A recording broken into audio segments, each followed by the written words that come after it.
Andy Murray arrived in Paris in a state of some disarray, but insisted that he would be leaving with his head held high despite losing a pulsating French Open semi-final. Exactly 2 weeks prior to facing Stan Wawrinka, the world number one had looked shot to pieces during a practice session against Uruguayan Pablo Cuevas on the other side of Roland Garros. On Friday he came desperately close to beating the 2015 champion and reaching a second final, before getting pulverized in the deciding set as Wawrinka went into full Stanimal mode. Murray lost 6-7, 6-3, 5-7, 7-6, 6-1 in a grueling 4 hours and 34 minutes of engrossing combat, ultimately buried by the 87 winners that came off the racket of the burly Swiss, who faces Rafael Nadal in Sunday's final. The encounter was as brutal as it was skillful, with Murray unrecognizable from the player who had labored so badly in practice in the lead in tournaments around Europe. At the very least, he has set himself up for a proper tilt at Wimbledon,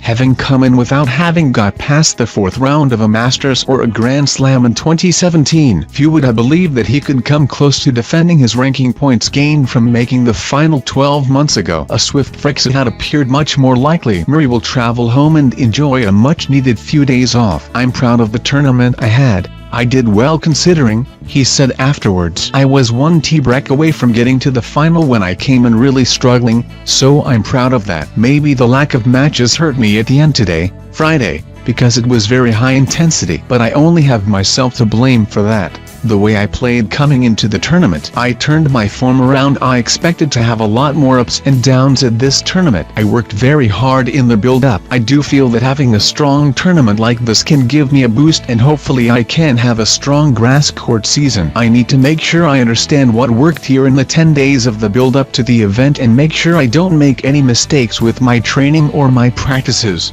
And hopefully I can finish the year strong. I feel my net game let me down a bit today, Friday, and I didn't have enough weight on my shot at the end, and against Stan that's very important because he is such a powerful guy."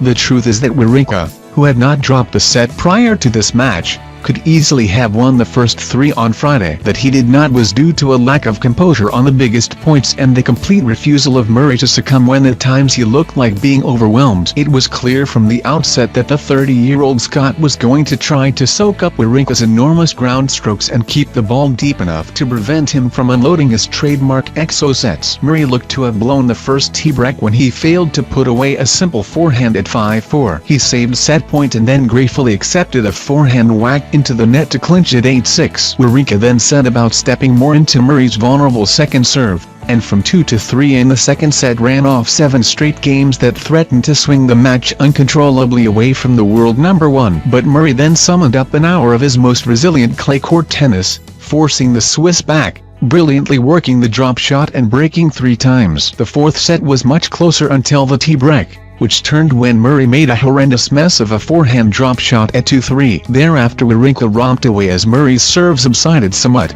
although a 6-1 final set scoreline hardly seemed appropriate after such a magnificent battle in breezy conditions. The crowd on court Philippe-Chatrier loved the result, always behind the francophone Wawrinka, who could now overtake Murray by winning a 4th Grand Slam. Nadal went through in contrastingly simple fashion, emphasizing his imperious form by hammering Novak Djokovic's conqueror Dominic Thiem 6-3, 6-4, 6-0. The Spaniard, going for a record 10th title, conserved plenty of energy for the final. As for Murray, only he will know quite what transformed him here. Perhaps it was the arrival of Ivan Lendl after being apart for some time, or him becoming fed up with those of us who suspected he might not last the first week. Either way, he looks far more like the world number one than he did for the first 5 months of this year, and his status is safe until at least after Wimbledon. His next tournament will be the Aegon Championships at Queen's Club, by which time a strange odyssey through the clay court season will have been forgotten.